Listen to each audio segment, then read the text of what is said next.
Hello, Resurrection is January the 7th. Happy New Year. This is my first video of the new year, and it comes on a Wednesday where everything is back to normal. So we're, uh, you know, new start to the year, but we're just continuing on in Wednesday night Bible study. We'll have family supper tonight at 6 o'clock, and then the youth group will meet. Children's ministries will happen, and adult Bible study. We will continue on. We're still in the Gospels in the adult Bible study, and we will be for a few more weeks before we move into the epistles of St. Paul. Which are fairly deep theological sort of discussions and works. I think we're going to enjoy that together. On Sunday mornings, we've got a great adult Sunday school offering right now that John Schuster is teaching, and I know that everybody loves going to his classes. Chris Teal is helping him when John is away, and I also know how much you love Chris's teaching as well. So that happens at 9:15. Make sure to be here for that one. It's a good class. It was last week, and I think you're really going to enjoy doing that. Byron Faulknerson asked me also to remind you that his online Sunday school class that he's been doing for years and years, is we call it our international class, because he's got a bunch of folks from the Bahamas that also log in to that, stream that class. It's all done online, and if you're interested in that one, contact Byron directly, and he can help you with that. We are very lucky, very fortunate, blessed in this congregation to have some really good teachers. Some we've just discovered recently, and I'm very pleased with how adult Sunday school is going. And of course, my Bible study on Wednesday nights is not Sunday school, but it is Wednesday school. And I think we're hitting on all cylinders with Christian Ed right now. I'm proud of that.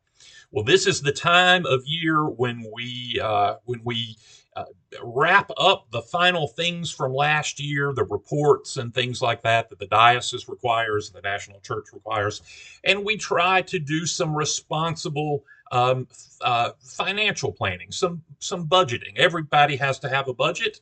That's just responsible money management. Every individual needs to have one, and the church needs to have one too.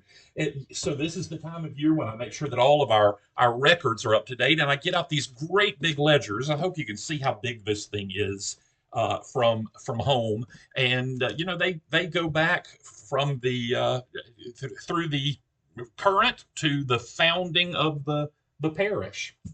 And a lot of folks have come and gone through the doors at Resurrection over the years. When I was in my first parish, Bogalusa, it was St. Matthew's in Bogalusa. It was a fairly old parish. It was founded in the late 1890s, and Bogalusa today is a pretty industrial paper mill, chemical plant sort of town. But at one time it was the largest sawmill in the country, in the United States, and a lot of wealth came through that parish. And the Episcopal Church was where the top brass at the lumber mill came from. I had pictures in that parish from the early 1900s, when the ladies, the gentlemen would pull their automobiles up in, a status symbol in the early 1900s, 1910 or so. They would pull their automobiles up in front of the church, and the gentlemen would stand there in their silk hats and their morning coats, and the ladies just dripping with furs and diamonds. And that's not the kind of parish that St. Matthew's is anymore. It's an everyday parish for everyday people, and we often laughed at that history of St. Matthew's. Well, when I looked through the registers at St. Matthew's, they had a real live vestry clerk, someone who had been trained in copperplate handwriting and fair hand, and the registers were the books, the records were a work of art. They were the most beautiful things you've ever seen. The handwriting, it looked like a machine had done it, but of course it was just some man with a pen who had been trained to keep records that way. They were beautiful records. Well, our history is not that old, at Resurrection. We are only about 40, 45, 40 years old, 42 maybe, years old. We don't have all of that history to go through, but it's still very interesting to go back in those books and look and see where we are. One thing that I know of for sure is that in the history of the parish, a better we have never had a better year than 2025 financially. And let me tell you what I mean by that. It was tight, but we made it. We were looking at a terrible budget shortfall, and we just about broke even last year, which is just almost miraculous. But the thing that was certainly miraculous, I think, was the parish coming together and rolling up its sleeves and saying, let's get rid of this building debt. We've had it long enough. That's enough. We've had it. It's a responsible thing to do. And to quote Dale Maxfield, who is our new finance expert from the cathedral, who's come in just out of the goodness of his heart to kind of coach us through a new way to do finances at the parish.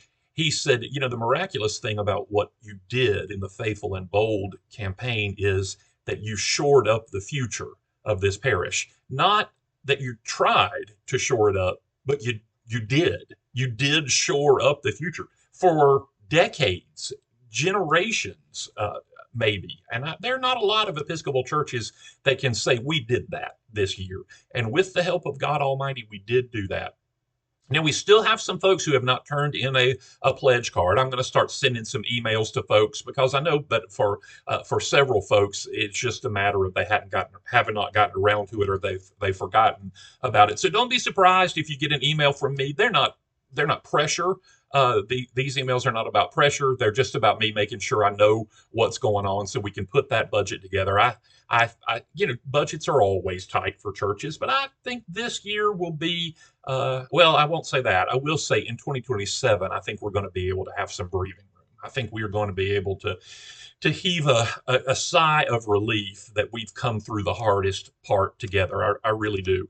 And, one of my favorite hymns where it talks about raising our Ebenezer. Ebenezer is the word that means God has brought us here this far with his help. And I think next year we will be able to, or maybe even before this year is over, we will be able to raise our Ebenezer, and we will do that in the mother of all parties. We will burn the mortgage, and we'll just take a deep breath and be able to start doing some things with the resources of the parish that we've never been able to do before. I've told you for years that the kind of parish we are, the size we are, is called transitional. It means we are moving from a tiny little church to one that's got resources to really start helping others and doing things for the kingdom. But there's a gap in between those two periods. In the smaller parish that we were when I got here, we had enough money. The first 2, 3, 4 years of being here, we had enough money because we didn't have nearly as many needs. When you get to this bigger kind of parish, you've got enough resources to address all the needs, or at least starting to address the needs. If we want to help, with this homeless ministry, if we want to help with these foster kids who are growing out of the foster system and help get them into trade schools and help get them on their feet, keep them off drugs, keep them off the street. It's a dream of mine, by the way, to take the work that Monroe Harding does in Nashville and kind of fill in the gap from where kids leave Monroe Harding and are out getting on their feet, 18, 19, 20, 21 years old, when you still need some help, some parental guidance. It's a dream of mine, and I think that we will get there. But in the meantime, we're in that transition. We are in that transitional time, that transitional space when we know what the needs are, but we don't quite have the resources to get to them completely. And I feel us growing out of that. That stage has happened quickly for us. It really, really, came to the forefront, and we're actually dealing with it and growing through it quicker than most parishes do too. And I'm proud of that. I'm grateful to God, but I'm grateful to you all as well. let's do get those pledges in. Let's get this budget hammered out, and then let's start helping folks in the way that the church does and should and always has. I love you all. I cannot wait to see you tonight and on Sunday, 8 o'clock or 10 o'clock, or join us tonight at 6 o'clock for family dinner.